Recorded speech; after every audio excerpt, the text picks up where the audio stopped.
because he's opened the PowerPoint, so let me minimize this. Even with the PowerPoint, they should be. The two things are on the same. Okay. Oh, video. Yeah, video is off. There. That's the problem. And then when people want to. Okay. Can you hear us now? Can you see us? Yes, I see you and hear you just fine. There. Can you see the audience? Yep. Yeah. No, that's okay. Yeah. Yeah. He can see us. Yeah. Okay. I don't know, if Calvin doesn't come, I don't know how to handle when. Calvin is sitting outside. I saw him. Do you want me to get them? Yeah, so that, because at the end, I don't know how people do they come up to here? They come up to here, and he turns the camera this way. Yeah, he's here, but we are here too.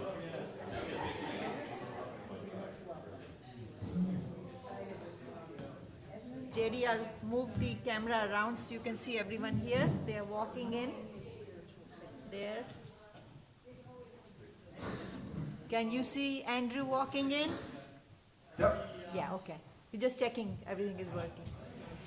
That room is familiar to me. I can picture what's outside on the porch, and I wish I was there. JD, I'm just waiting a minute for a few more people to come, and then I'll introduce you. If you, while we're waiting, if you haven't read JD's bio and abstract in the Orange Book, now's your chance, folks.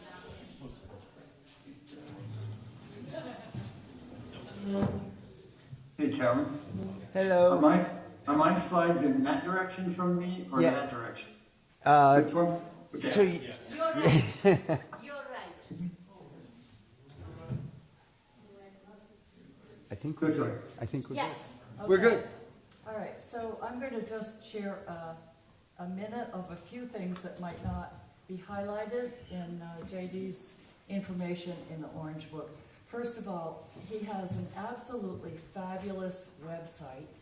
I didn't see it in the directory. Well, he's not registered because he's there and not here, but it's really easy to remember.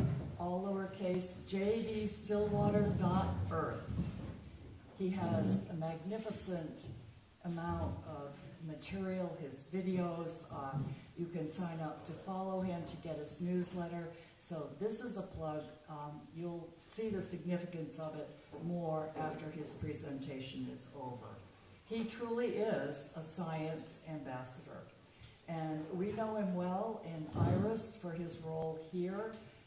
He's a prominent figure in organizing the IRAS webinar series. He's a member of the governing board, the council, and has been a noted presenter at IRAS conferences. I sometimes in my head think of JD as a kind of old-fashioned, besides being a science ambassador, sort of an old-fashioned itinerant preacher. Although, as far as I know, he doesn't do that on horseback. But he is, for example, I think currently or about to be engaged in something like I think a 5-week Northeast speaking tour with his programs. A lot of these in churches. One is going to be in my local UU church for a Sunday morning, but he does his presentations in several different contexts, including communities of various faith traditions. So keep that in mind if you, have an organization for which you would like to invite him to be a presenter. The reason, as I understand it, that he's not here in person is because he has been at the Unitarian Universalist General Assembly not only as a presenter, but also representing a relatively new organization connected with the work of RNA, which we heard about yesterday, that is called RNUU, Religious Naturalist Unitarian Universalist. And so you can ask Ursula in person about their work, and so I believe he's been representing that organization as well at GA. JD, anything I missed? That's great. Thank you, Barbara. All right, take it away. Well, it's a pleasure to be here. I wish I was there in person, and can't be in two places at once just yet. We'll have to figure that out. I have always been fascinated by things that go boom, and lightning, of course, is one of those, and just the primal power and unpredictability of it. And it's also beautiful from a distance. Well, one summer in my early 20s, I was leading a wilderness hike for teenagers in the Lewis Fork Wilderness of Western Virginia. And we were camped in a spot that we called informally Dead Pony Ridge because there was a skeleton of a wild pony nearby. I was collecting firewood near our campsite, and there was no rain, no distant thunder, just a kind of a cool breeze that suggested we should probably collect firewood soon because it might rain. And bam, lightning struck a tree less than 100 feet away. The flash and the bang of it were simultaneously and gobsmackingly bright and loud. My ears rang, my eyes clenched, and I was momentarily deaf, blind, and stunned. And then came the exhilaration, the whoops and the hollers and the, did you feel that? Everybody was filled with an overwhelming feeling of triumph, excitement, and some feeling, one that's hard to describe. Well, what I felt that day was awe.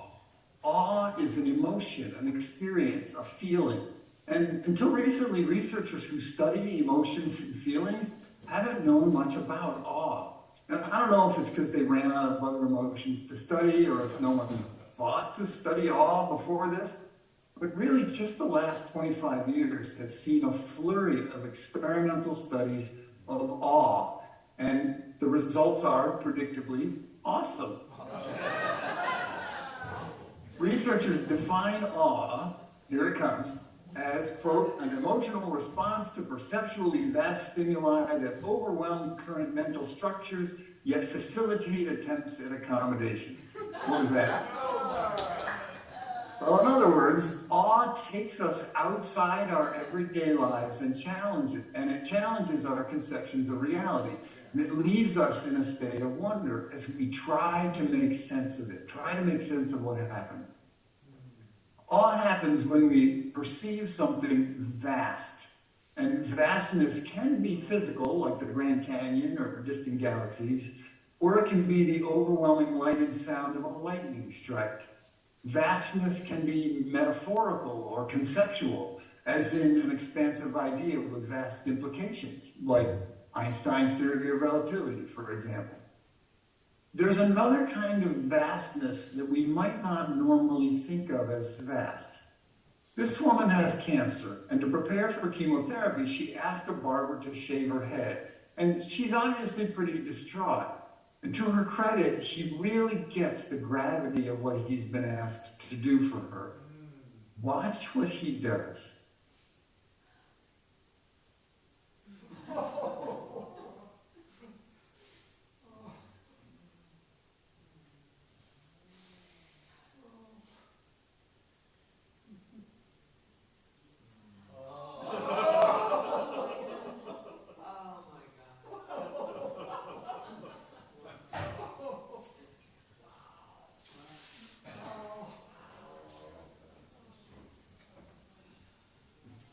That is not the reason my head looks like that.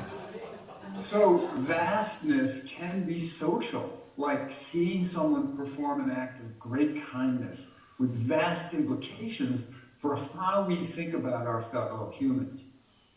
Vastness can also be embodied in the complexity of something, like the schematic of human metabolism. Awe can be invoked by grand vistas, powerful music, intense meditation, fast or slow motion videos, powerful people, intricate artwork. Just kidding, here's some. It can be invoked by religious epiphanies, even impressive buildings. Although studies show that nature and natural settings are by far the most common sources of awe for people. And when we feel awe, several things happen inside us. We feel small and insignificant, suddenly aware that we are in the presence of something far greater than ourselves. And researchers call that experience the small self. And it's related to the perceived vastness of the event that we're witnessing.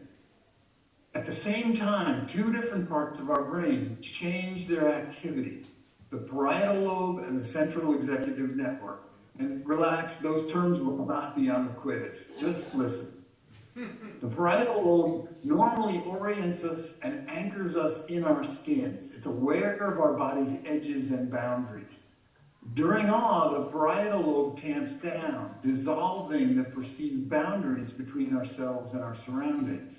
So that makes us feel more connected, more a part of our environment. And in extreme awe, many people report an all-encompassing oneness with the entire universe. Sound familiar? I did hear this morning's presentation by Ashok.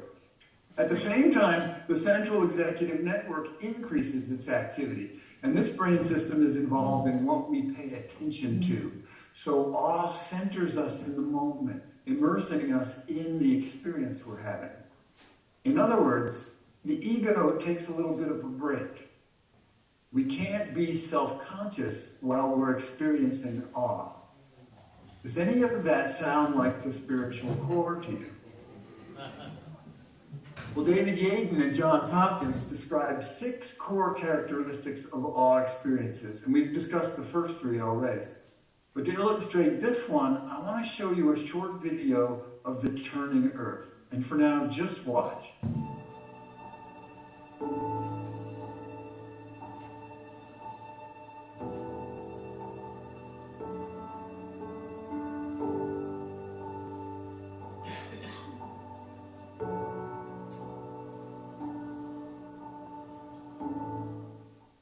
Now, pay attention to what's happening in your body as we watch again.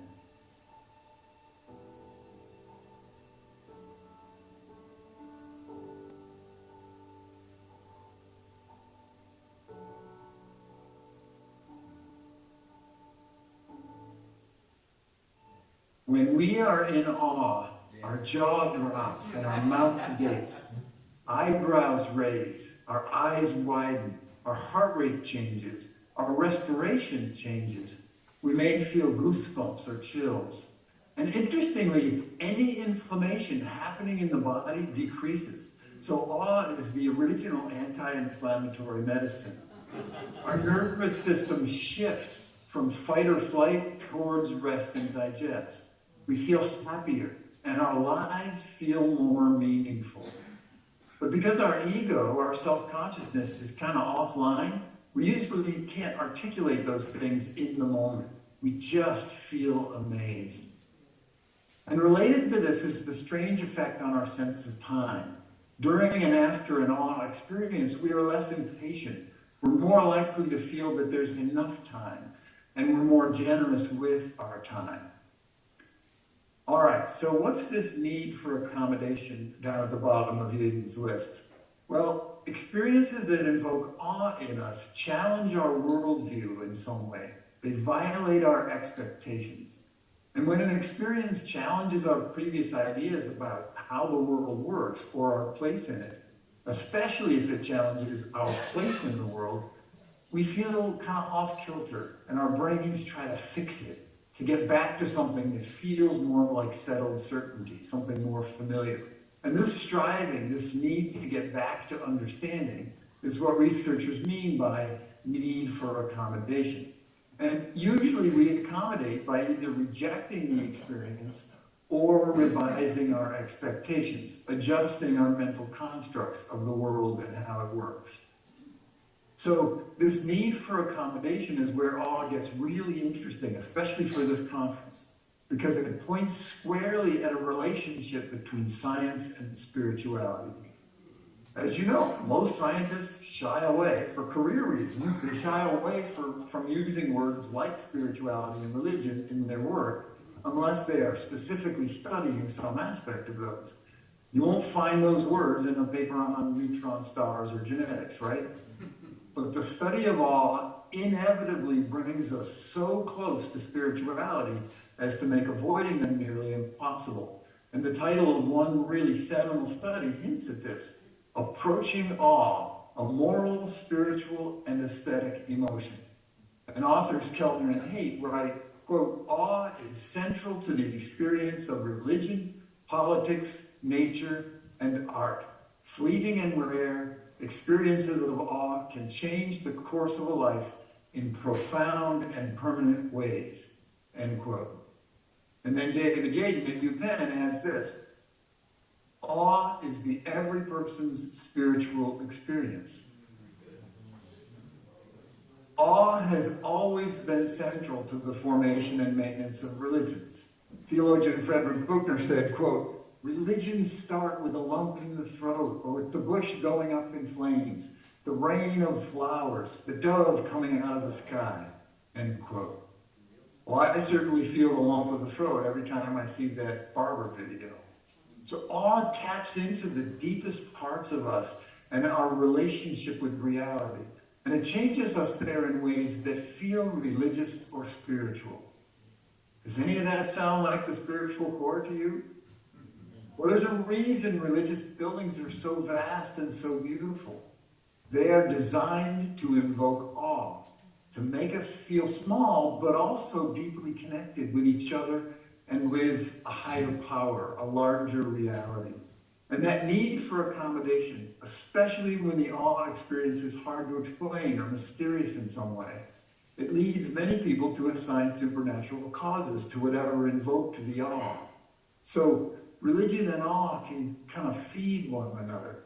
And when people study this stuff, what they find is that humans are uncomfortable with the idea of randomness. Even when the world is random, we presume that some agent, some author is behind what we perceive. For example, given random strings of numbers, college students who had just experienced awe were even more likely to say that the numbers were arranged by a person. And then when awe researchers manipulate the experiment so that subjects have less personal control, people show an even greater tendency to assume that there are hidden agents pulling hidden strings. So the awesomeness of this video makes people more likely to think there must be actual hidden strings controlling this fidget spinner, especially if they already think that the space program is a hoax. Right? When we feel out of control, like when we struggle to keep up with rapid social and technological change, awe makes us even more likely to see puppet masters where there are none. So awe can make us prone to conspiracy theories and other kinds of manipulations. And I'll say more about that in a few minutes. Let me point out that experiences of awe can lead to different responses in us, different ways of accommodating. A few years ago, after presenting my 7 Candles workshop, which is designed to make audiences feel awe from science, a man came up to me afterwards and he said, JD, that was the most convincing proof of God I've ever experienced. Well, the woman right behind him in line came up and said, JD, that was the most comprehensive talk I've ever heard on why there's no need for a God. Well, you know, they each experienced the same presentation, but he accommodated his awe by invoking God, and she accommodated with natural laws. And both of those are reasonable and valid. It's natural for us to do this because we crave explanations, so much so that most of us tend toward quick accommodation. It's basically jumping to conclusions, and we all do it to some degree. Well, there are 3 main ways we accommodate. We can dismiss the experience. We can assume that human or mystical agents are causing it. Or we can get curious, abiding in that space of not knowing. And that last option requires flexible mental frameworks that can accommodate ambiguity and mystery, at least for a while.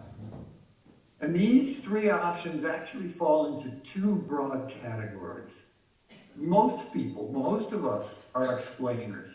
Feeling that need for accommodation is kind of uncomfortable. It's unsettling. And it makes us want to get to some answer, something familiar, quickly. When they're exposed to awe-inducing stimuli like this photo, explainers explain. It must be a trick, or some hidden agent must have arranged it. And these are normal responses. Let me suggest that both of these responses are a form of spiritual bypassing. When we find ourselves approaching our spiritual core, we tend to beat a hasty retreat for the familiar solid ground of rote explanations of what's familiar. A much smaller portion of people respond by wondering. And that phrase, awe and wonder, was made for these folks. Striving to digest the awe experience leads wanderers to re-examine their previous ideas about how the world works, rather than jumping to comfortable conclusions. So wanderers tend to sit in awe longer, asking questions rather than jumping to conclusions, because these folks are more comfortable with uncertainty and ambiguity. They're able to kind of suspend their need for answers and simply enjoy feeling the awe. And it turns out that wanderers have another gift. They experience awe more easily than explainers do.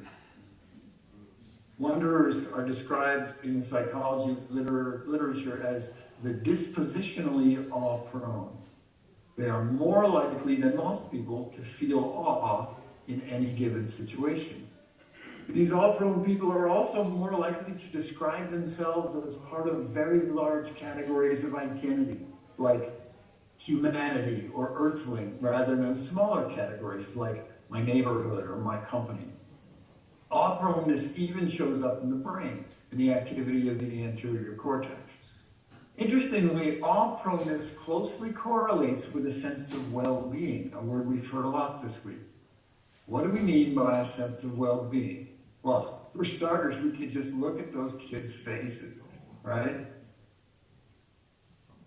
And you may have covered this earlier in the week when I was not paying attention. But there are actually two kinds of well-being described in the psychology literature, the hedonic and eudaimonic.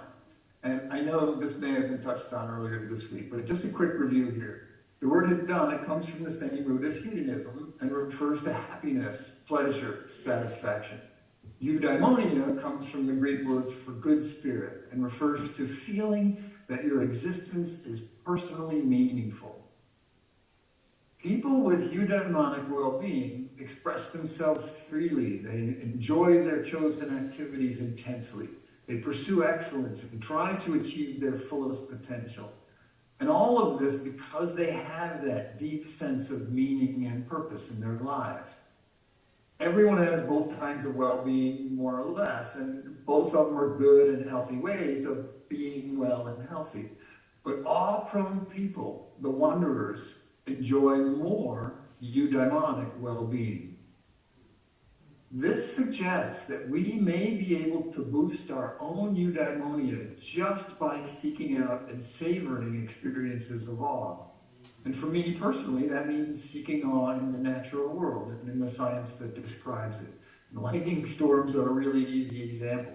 But researchers say tall trees, even tall buildings are enough. The intricacy of a leaf, anything that feels vast, that takes us out of our everyday grind. During and after being in awe, we are more generous with our time, our efforts, and our money. We behave more ethically. We shift our attention from material things to the sublime and profound, and from a day-to-day rat race focus to broader implications, to bigger picture perspectives. Our critical thinking sharpens. We are more humble. We are more likely to identify ourselves with larger categories, such as ethnicity or humanity, rather than smaller categories like family or occupation. We value experiences more than possessions. And all of those statements come straight out of the research. So the effects of awe on us are themselves awesome. Awe makes us better people. The most common setting where people feel awe is in nature. And my close call with lightning is kind of an extreme example. But when I take to heart what science reveals about physical reality, I experience awe. Now here's a recent example just from February 2024. There was a genetic study published that revealed that our complex nervous systems are only possible because we have genes from a retrovirus that infected a fish ancestor millions of years ago. And those viral genes allowed for the myelin insulation sheath that's on our nerve cells. Brains couldn't work without that. Turns out that a full 40% of mammal genes contain bits of DNA that were provided by viruses that infected our ancestors. Wow, right? So I read a study like that, and my eyebrows go up. I say, wow. And often I say it out loud, which makes Anne come over to see, you know, what's going on. And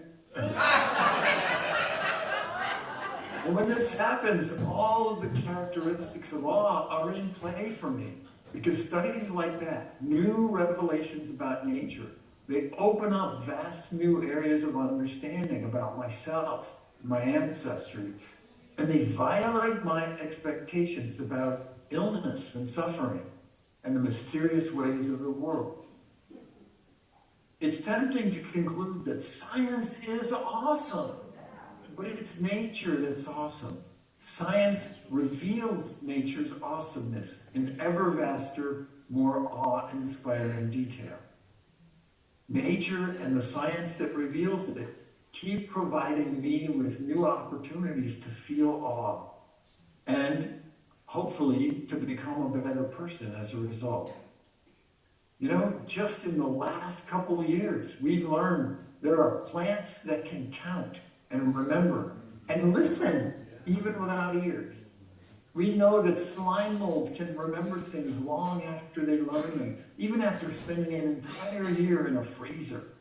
Bacteria pass on learnings about their environment through 4 generations of cell division with nothing remotely like a brain. There's this whole new branch of science investigating what's called basal cognition, the intelligence of single cells. We recently learned that viruses can infect other viruses and turn them into zombies.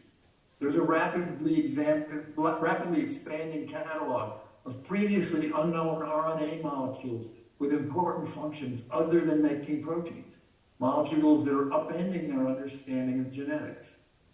Mars has enough underground water to cover the entire surface a mile deep. Recent publications. We've seen gorgeous and enlightening photos from the Euclid and Webb Space Telescope. You know, awesome revelations like this get published all the time. And they're easy to miss in the chaos and noise of our current media overwhelm. All the ones I just mentioned showed up in my monthly newsletter, however, just this year. So that's one option if you want to share in the awe along with me. Feeling connected to nature and suspending my desire for certainty and letting myself experience awe and wonder makes me happier, makes my life feel more meaningful and connected, more eudaimonic. And this brings us back to religion and spirituality. Awe is not inherently religious, but as I said a few minutes ago, it's hard to separate from religion and spirituality, even for hard-nosed scientists. For example, sociologists were puzzled about why religiousness is so strongly correlated with eudaimonia. It is. People who are devoutly religious have a stronger sense of purposeful well-being. They have more eudaimonia than people who are not religious. You know, an obvious conclusion is that church communities are more supportive, or that something about religious faith gives us a sense of trust and well-being. But those don't pan out when you dig into it. A study in 2012 and 2 more in 2014 helped answer this question. It turns out that more than thoughts, more than beliefs, frequency of church attendance, or social connections made at church, or even other positive emotions like pride, happiness, or amusement, more than any of those, the so-called self-transcendent emotions of awe, gratitude, love, and peace were the most strongly correlated with a sense of well-being, with awe standing out at the top of that list. It seems that religion is a place where many people experience awe, and it's awe that improves their sense of well-being. The author of the 2012 study, researcher Patty Van Kaplan, wrote, quote, "Awe seems to be a necessary condition for outcomes that are a function of religiosity and spirituality. Awe activates the connection between religion and behavioral intentions," end quote. So this creates a virtuous cycle. Awe creates meaningfulness, which we experience as profound or spiritual, which then makes us more likely to experience awe. I haven't attended that many sessions this week, but the ones I did attend, I kept saying to myself, yeah, awe is what ties all of this together. Awe is kind of a direct route into the spiritual core. In 2023, a team at Yale conducted a randomized controlled clinical trial on long COVID patients, just published in May 2025, just last month. And they found that as little as 30 seconds of awe each day reduced depression in the intervention group by 17%, reduced stress by 12%, and increased feelings of well-being by 16%.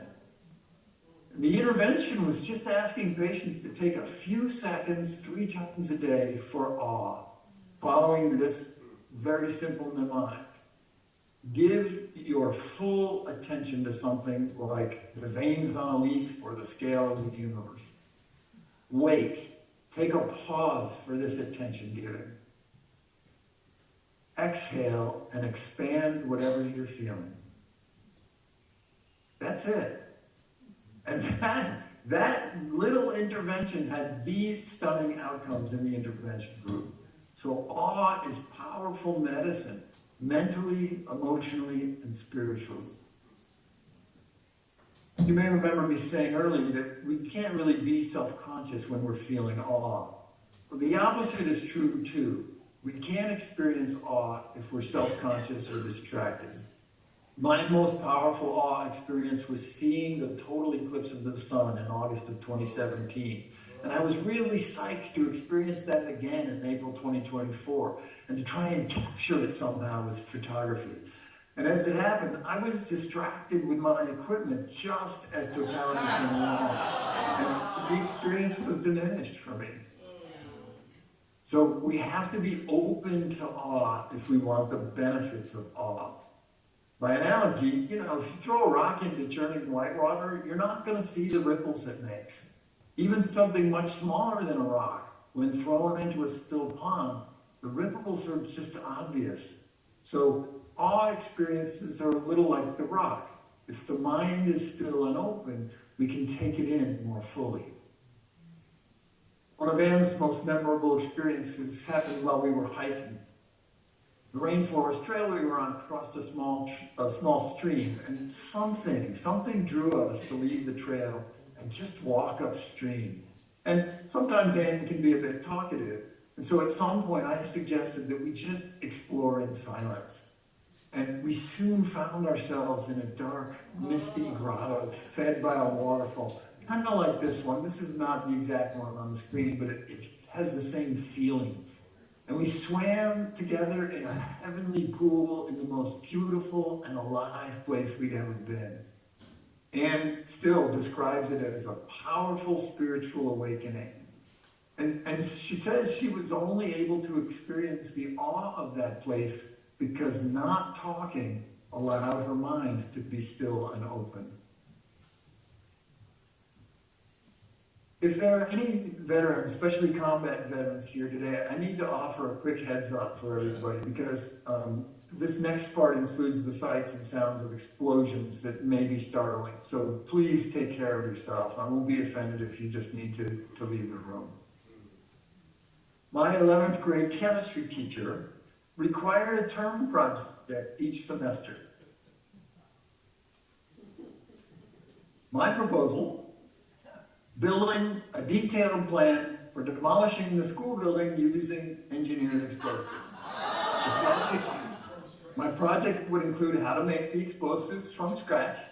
I added that I would need copies of the school blueprints because my project could someday save the school district money on demolition if they ever decided to build a new high school on the same site. Well, needless to say, Mr. Stenslick quietly suggested a different project. And you know, if a 17-year-old made a proposal like that today, they would almost certainly be arrested. And the reason for that will make an appearance here in a few minutes. No doubt, my chemistry teacher's decision was a wise one. But I was undeterred, not in wanting to destroy the school. I actually love school. But in wanting to learn how to make explosions, how to blow stuff up. So as soon as we finished the unit on redox reactions, I realized that my dad's welding equipment offered a place to begin. Mr. Stenslick actually checked my work for balancing the chemical equation for oxidizing acetylene with pure oxygen. And I suspect that he knew exactly why I was asking, but we didn't talk about it. Anyhow, talk about awe. That first balloon bomb held over a candle at the end of my dad's longest bamboo pole punched me in the chest like a thunderclap. The fireball was about 2 feet in diameter. It blew out the candle and charred the grass underneath it.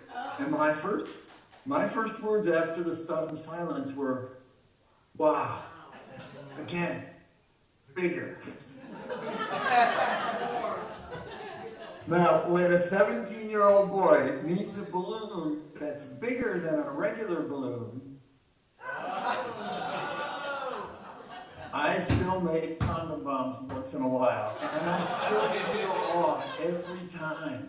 Using welding tanks, it's kind of hard to measure the gases precisely, so the explosion isn't quite as big as is possible. But it's enough, and you have to be there to really feel the punch. But I want to share a video. The echoes give a clue as to how loud this is.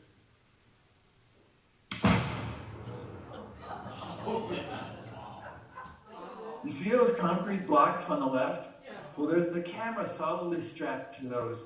Here's that same explosion in slow motion from that angle, and watch how the camera shakes when the shock wave hits.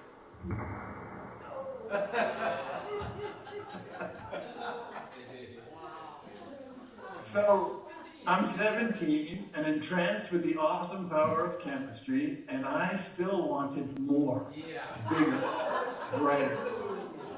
And this was long before the internet. You know, I still had hair. But a friend gave me a one-page catalog of dry chemicals that were available through a mail-order company in Kansas called American Patriot Fireworks. And apparently they're still around. They're actually on Facebook. I have always loved fireworks. They combine so many aspects of awe. You know, those thunderous explosions, the beauty of vivid colors, the experience of being in large crowds, experiencing awe together. You know, you've heard that sound of awe. Ooh, right? Well, we're going to consider the darker side of awe in crowds in a few minutes. But anyway, so I called this company and they sent me an order form. So here I am at 17. I ordered a few pounds of these chemicals, included for my after-school job. Yeah, I delivered the same talk in civic groups and stuff, so you're going to have to research the chemicals on your own. So I sent them a check for my after-school job, and I signed the form testifying that, why, yes, I am at least 25 years old. What's 8 years among friends? Over the next 14 years, I filled plastic film cans. Remember those? I filled film cans and pill bottles. I filled them with flash powder, the same stuff that photographers used to use before flash bulbs. And it turns out if you pack it tight enough, flash powder makes quite a bang, much, much more than a condom bomb, and a blindingly bright flash to go with it. I always use Estes bottle rocket igniters left over from my 4-H rocket phase, so I could detonate them from a safe distance using electricity. So for the next 14 years, I entertained guests and blew up rotten stumps on the family farm, scared teenagers on summer camp overnights, and I augmented July 4th with style. So much awe in such small packages. But then, in April 1995, a right-wing American terrorist used ammonium nitrate fertilizer soaked in diesel fuel to destroy the Oklahoma City Federal Building on a busy workday.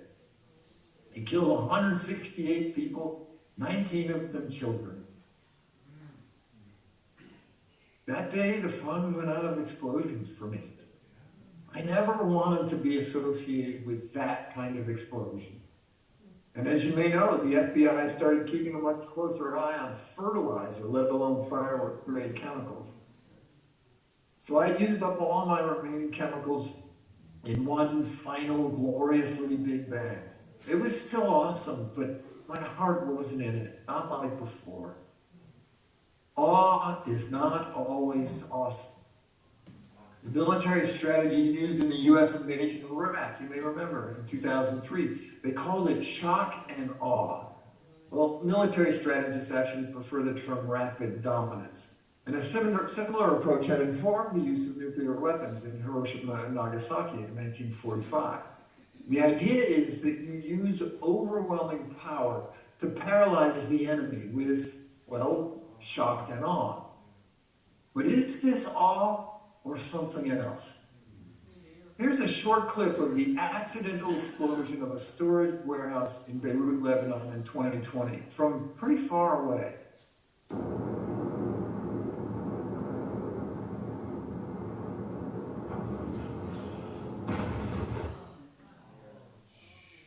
Even in slow motion, it happens so fast and is so massive, so vast, that the first time I saw this video, I had a strong reaction that I thought was awe.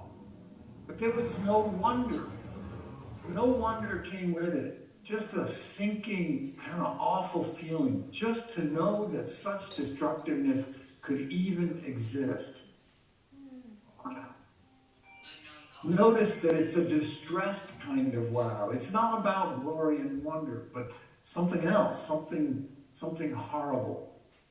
So, you know, there it is. Vastness in extreme speed and destructiveness, connectedness and empathy with the poor victims who never saw it coming, all the physical indicators of awe, and a need for accommodation, a striving to make sense of this. I guess most of us felt something like that when we saw the World Trade Centers fall. Yes. But is it awe or horror? What's the difference?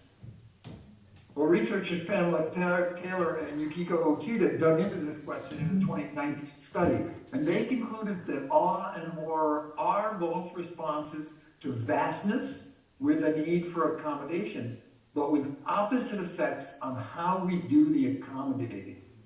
Awe enhances and strengthens our systems of meaning, even as it challenges those systems, whereas horror shatters our systems of meaning. In their experiments, there was a huge difference in the flavor of the need for accommodation. Awe required subjects to accommodate what the researchers called spiritual vastness, while horror required accommodation of extremity and chaos. Expansive vastness versus destructive vastness. Now, the explosion in Beirut was an accident, not war. But I think shock and awe, as the name of a military strategy, is a misnomer. I think it's shock and horror. You know, there are school buses and ambulances in this photo.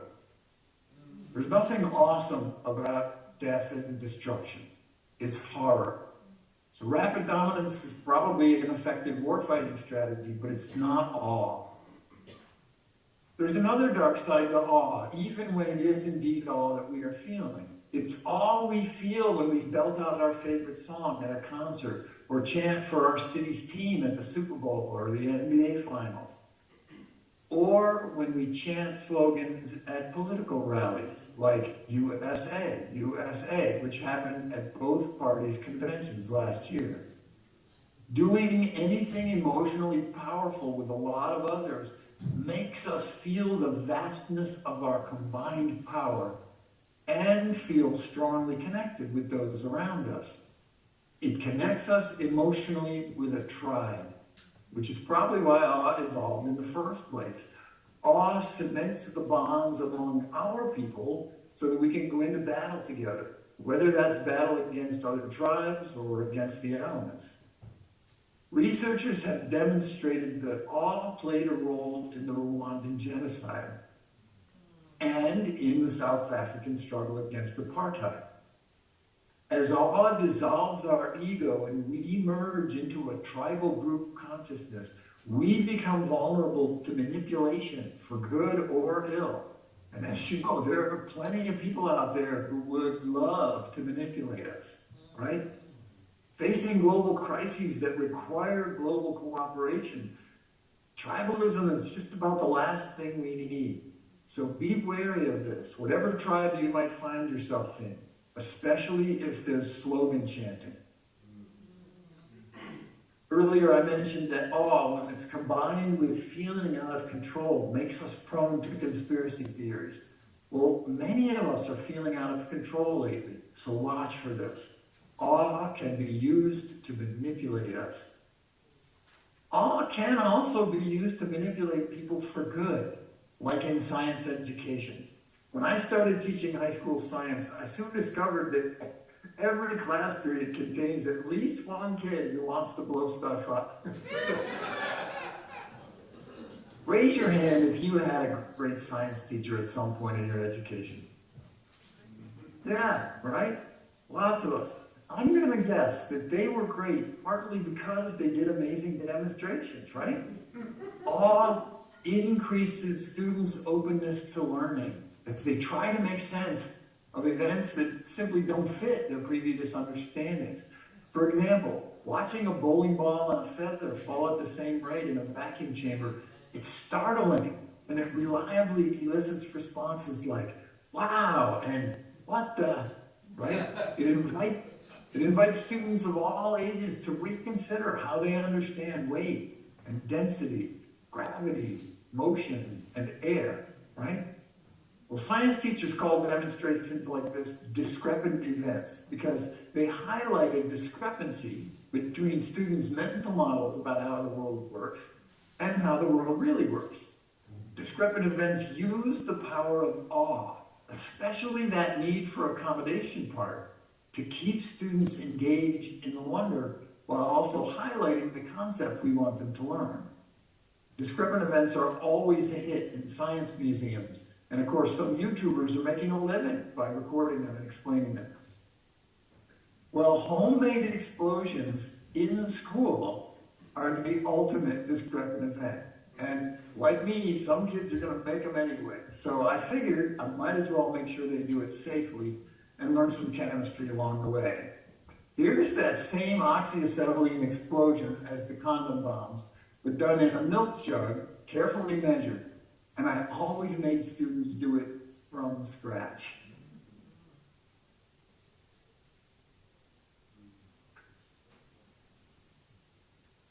Here we go.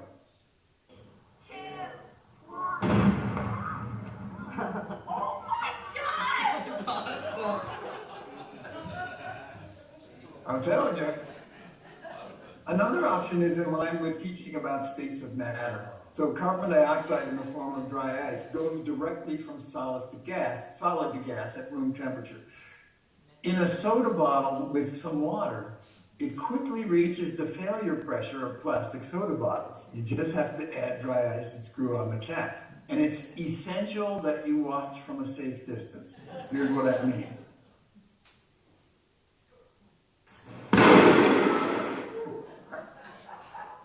So I quickly learned that I needed to call the police before we did this because they were going to get calls from neighbors about explosions and gunshots up at the school. So teaching science is when I began this work that I do now. I was feeling the awe along with my students, and it felt spiritual to me.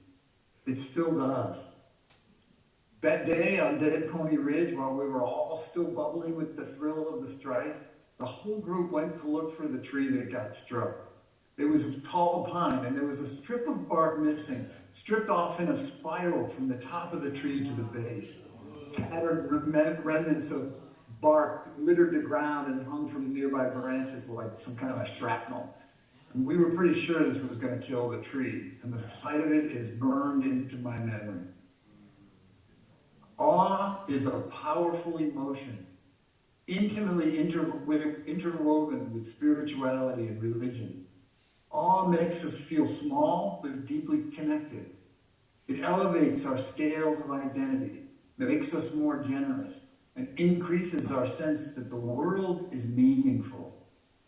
Many of us tend to skip the wonder stage of awe by jumping to conclusions about hidden or supernatural agents, while others of us are able to bask in childlike wonder, embracing the unknown and ambiguous as we seek deeper understandings. Wanderers experience awe more readily. Awe is closely related to horror, but we can feel the difference inside ourselves. Awe can be used to manipulate us for nefarious political purposes and for benevolent educational purposes. Awe offers us connection, wonder, joy, growth, transcendence, purpose, and reverence. Awe can be the basis for a rich spiritual life, filled with eudaimonia and love for others. Awe is a superhighway to our spiritual core. And we can experience it anytime we want, just by experiencing reality with attention and intention. I want to leave you with something beautiful. The grand finale of the fireworks we saw on Bastille Day 2014, just above Carcassonne in southern France. Anne and I were about a half a mile away, and this was the last minute of a fireworks show that lasted close to an hour.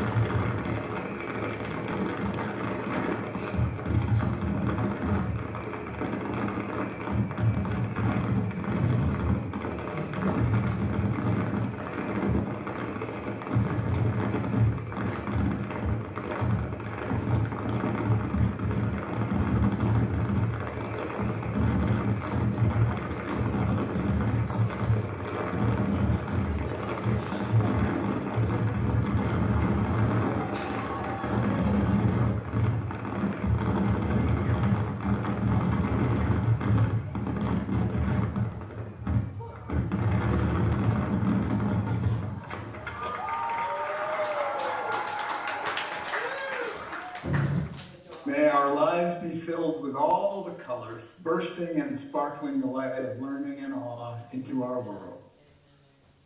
Thank you.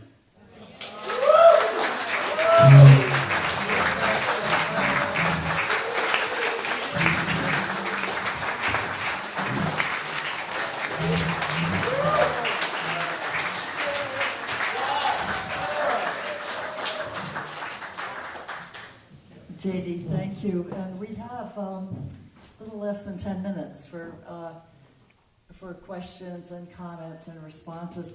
JD, I feel as though I've learned quite a bit about you that I didn't know before. And so thank you for that too.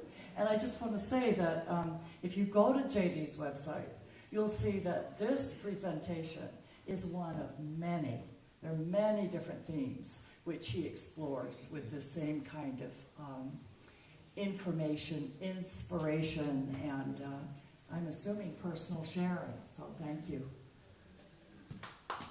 This, what I just shared was a distillation of 3 sermons for mostly UU churches that cover a lot of the same material. So if you want me to come into your church, that's an option too. There we go. I just want to say that your talk on awe is the most awe-inspiring thing I've ever heard in my life.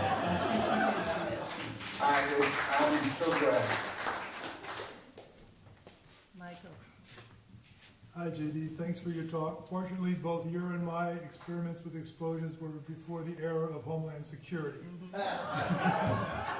I was inspired to ask you a question based upon your initial consideration of the lightning strike and then onto the brain. So I just wanted to briefly share something and see if you have a comment. Turns around that around the world, one of the criteria for the selection of shamans and healers has been being hit by lightning.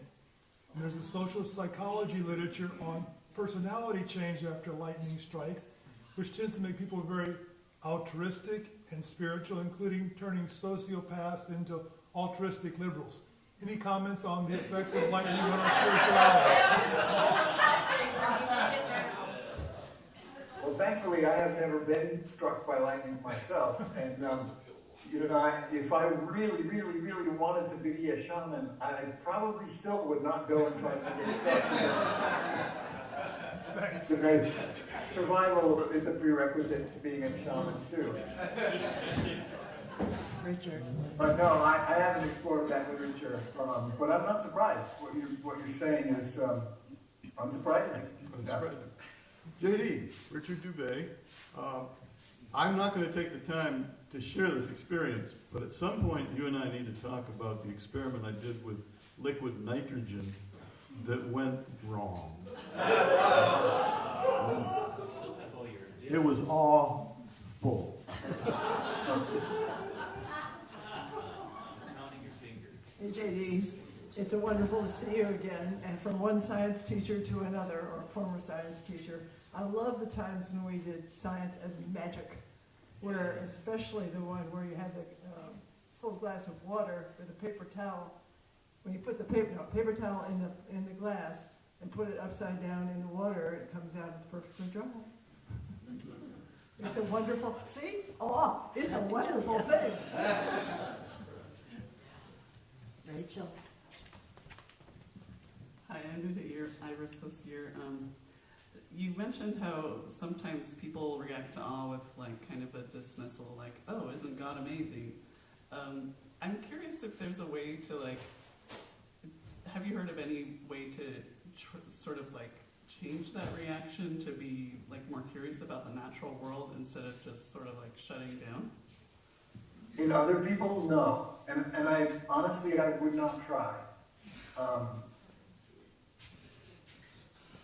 This talk and this material is my attempt to invite other people to consider that their familiar answers might actually be costing them something in what awe can offer them. But I would not try to get in between someone and their cherished religious experience of something like that. You know what I mean? I think it's too risky in terms of just basic respect and acknowledging that religion is really important for many people, life-saving for many people. It's just that kind of theistic approach doesn't speak to me personally, but I recognize that it's important for others, and I don't want to get in between that. I do want to invite them to consider another way of being. Just a comment on the life-changing effect of lightning strikes. I remember the story of Martin Luther coming home from being a student riding his horse, and he barely avoided being killed by a lightning strike, and that changed his life. He became a monk, and it was the beginning of the Protestant Reformation. Yeah, the pagan societies, some of their most powerful gods are named after lightning or are considered to be lightning. There's a reason. I just wondered, hoping you could stand up and show us your tie.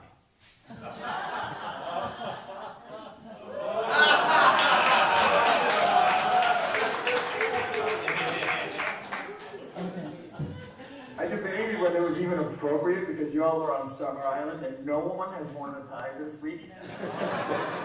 But I love my themed tie, so all right, I'll wear it. JD, Edmund Robinson, I loved your presentation. Thank you. And it's interesting that you didn't talk about the other kind of awe, the disappointment that your kids will be saying when they cancel the fireworks thing that you brought them to. They will be saying awe with no E at the end of it. Okay, so you're talking awe as a noun. This is something that's happening, rather than as an emotional reaction. Isn't that peculiar? Oh. It is. Our language is weird. weird, and someone said it earlier, awful. What's the etymology of that? They're probably mean horrorful, or something like that. But it's English. What are you going to do? Anybody else? Mark?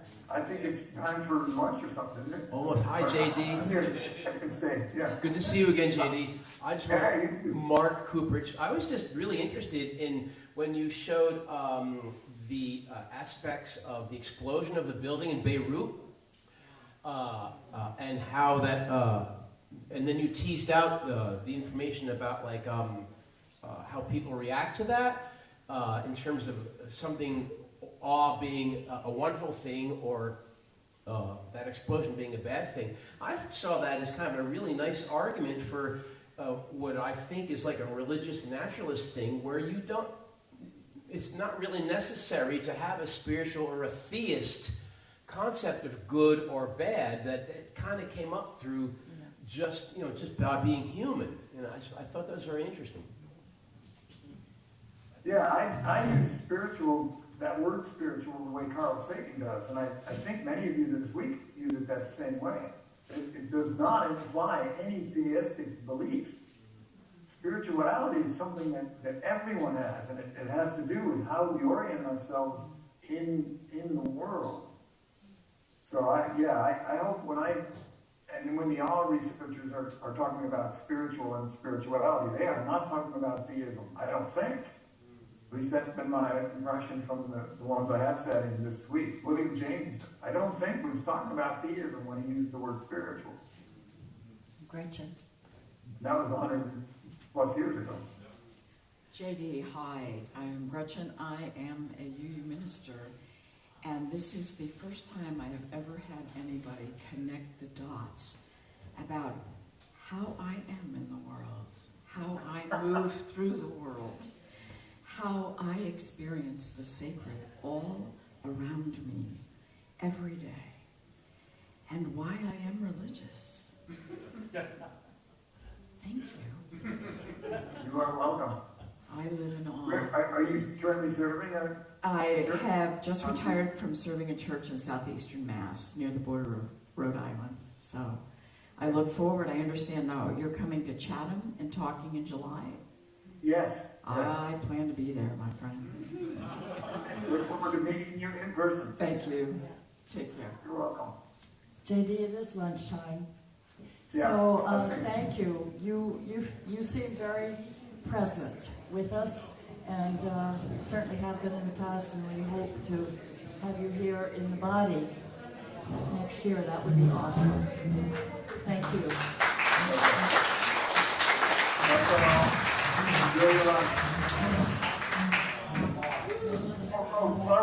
Barbara, could you do me a quick favor and just count how many people were in the room?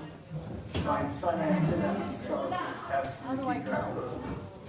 Wait, hold on, folks. JD would like a count of how many people were here. rough. It can be a rough estimate. All right, can somebody do that?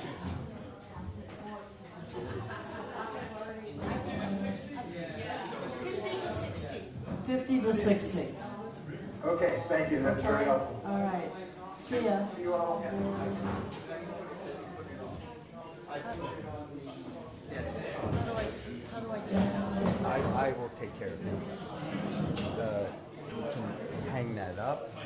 I am still here. Bye. We're going to shut you down. Thank you. Hey, that I love that. Are we doing for today or is there one later?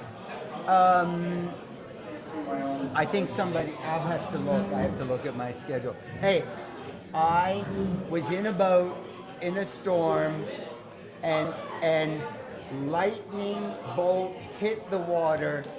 It was probably 4 feet in diameter, 100 feet away from me.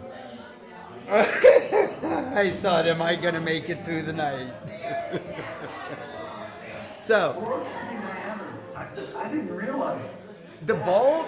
It was like a huge tree trunk, absolutely solid, to the water. That's so cool. Oh, I was lucky. We were stranded in a storm. I've never heard you talk. Absolutely wonderful. I want to follow some of your stuff more. Thank you. So I'm gonna.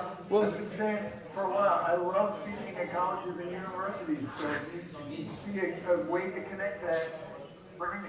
Yep. I got the chemical catalogs and blew up things. Potassium nitrate and charcoal and sulfur. I'll see you. Take care. Love You know, you. I'm fine. No, I'm okay. We're going to shut this down. And let me put you on here.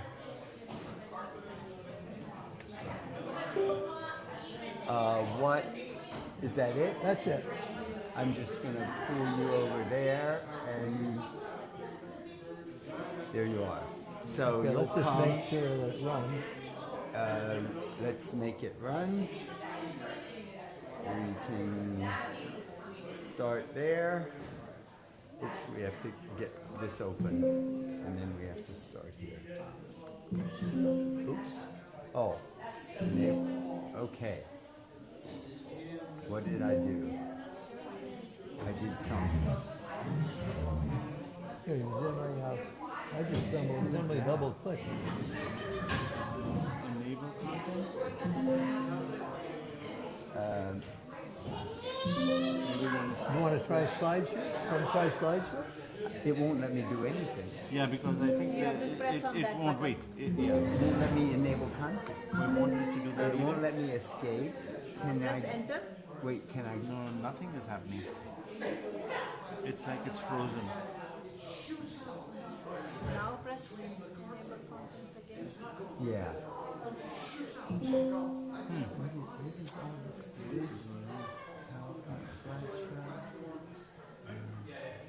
Close and open again. I don't know how to. Will it let? Ah, there. What There did we you are. do? What did you do? You I pushed pressed escape. escape. You pushed So escape. now it's ready, and you can go forward, and you see the page for the next slide. Okay. So I'm Makes just sense. going to, and we're Showing up there. there. yeah. It is. We're Yeah. good to go. I don't know. That was interesting. Let me just minimize, and I can get rid of that. You want to see something that's awesome that I may show in a bit? Watch this. Let me get on. I don't want USB drive, but I want.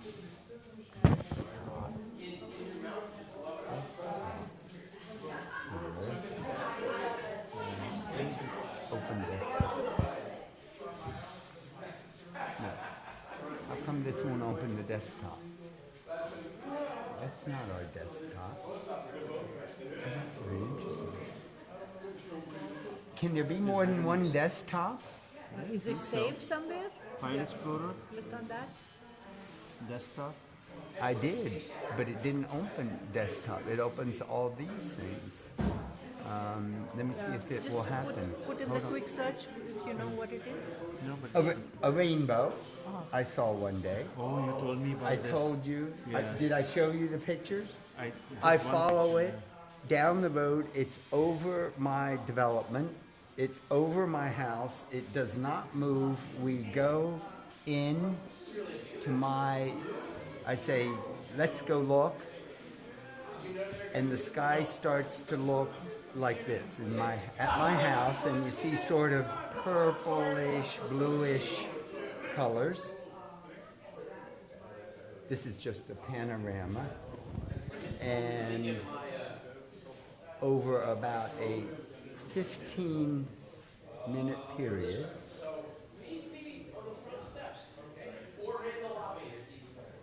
this then, let me finish it,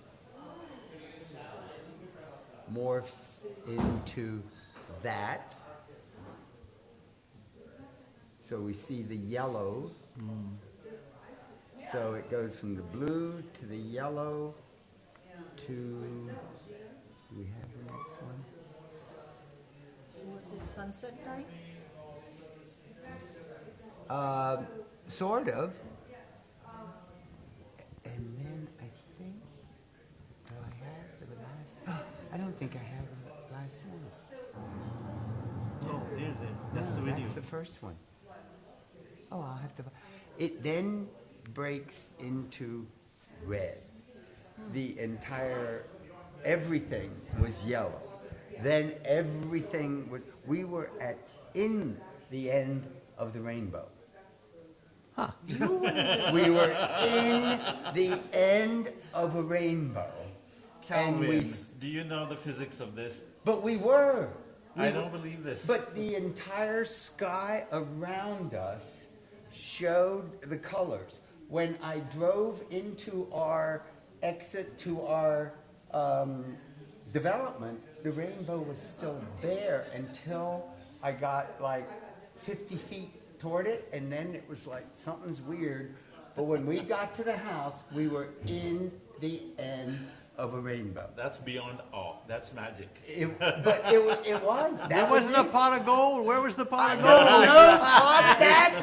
There was no pot of gold. The end of a rainbow. I thought the rainbow would move as you get close. It did not. It did not. It did not move. I had to travel about 2-3 miles down the road, and it did not move. I don't know about that. Is it number Well, three? what do you think? Tell me, explain it to me any other way than we were. Is in it the end number of 3?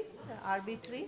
Well, Click on that? No, you have to show me all the pictures. Then I'll come and see all the photos that you have. The other one was red, but the entire Liddy was there. I wasn't hallucinating. The entire color of our whole everything was yellow, then red, like the entire sky around us, and everything was that color. I don't know. But that's beyond awe even. But Anything tell is me possible. another explanation. No, I can't. That's exactly what I mean. There is no explanation. That's what Whitehead said. I know. Okay, how about getting me back to my PowerPoint when you're done? You're right here. It's Where on am I? desktop Where am I? now. Where am I? It's on the desktop. We go to desktop, and Isn't what that was the what one was which yours is open? called? Open It was this called, I started with Just Well, open Iris. yours that. may still be open. Yeah, Yeah. still open. Start Right with there. Iris. There. Okay, let me make Leave sure it I right can do there. it. Make sure I can do it. Open or slideshow, either one. Wait a minute now, what did I? Click on this. You can also, easiest is if you can't Yeah, find go this, to just go to Go slideshow, to slideshow, this button there, click, and then from beginning, from beginning. there. Hasn't started. I think you need to click on this, enable content. Maybe enable content sometime. Yeah, That's never happened to me. Me neither. there. Now do it again. Slide from the beginning, From the beginning. yeah. This, have you? No, click on it again, it didn't get clicked. Double click, He is yeah, let me see. Indian was his background. He's an Indian Jew who came to Oregon and established an ashram there, and he has a huge following of white Americans. And his whole basis was the connection between spirituality and sex, to the point it became a huge scandal. That was Osho or Rajneesh? The same. No, The same.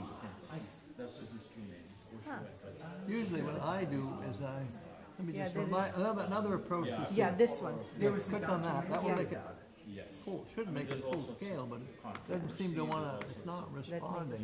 Scandal about it. It happened so forth before and so also. on. But I have Let me written, clear I've read this. a lot of his writings and heard him, and I think the guy has something big in his music. Absolutely. Also, In a good way. in a good way, absolutely. Also, where do you think all those sexual images in the Kajira come from? I mean, the temples in India. Wanna start over? Can we I'm not that familiar, this is a PC, I'm not familiar with the PC. It's, Let me close it. Yeah, okay. you know, bottleneck in history. Where And there is, was a where's your disaster PowerPoint? Is it loaded here? One It's loaded on, it's loaded on the PowerPoint. And What is it called? you are Here it is right here, IRAS connected with each NDE. other. Okay. That's You've mine. got the energy, you've got got a sense of duty, you've got a meaning and purpose. In order Okay, there we for go. this Now let's just- band, which is now I guess, can I probably fewer than forward? 200 people, Yes, same. to survive, you had religions. How do I advance? Religions.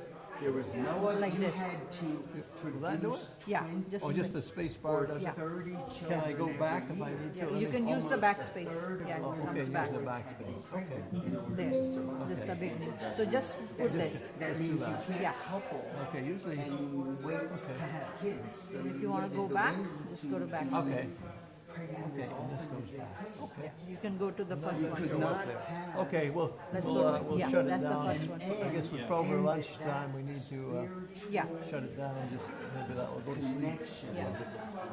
That held the Yeah, what time do you start? Pardon?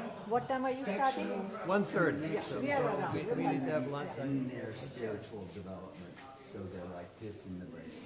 That's an interesting one. Yeah. Why do you think women have a 28-day cycle? That I don't During know. that time, Yes. they regulated themselves with the moon in order to Synchronized with the moon. Right. Fine. sex, Okay. spirituality, and the moon all became connected indelibly. Wow. That's an interesting theory. Yeah, sure. Yeah, no, that documentary on Rajneesh on OSHA, it was sad. It's sad that they've done all And that. that the town did what they did to get rid of it. In fact, he was a Hindu guy, basically, came from a Hindu tradition, but he has rendered my scriptures in Sikhism in a way that I have not seen any Sikh leader do it. In fact, I go to his tapes to really understand what the Sikh scriptures are. The guy was really something. Yes. To me, he was just amazing. I've never come. But it seems like people under him did not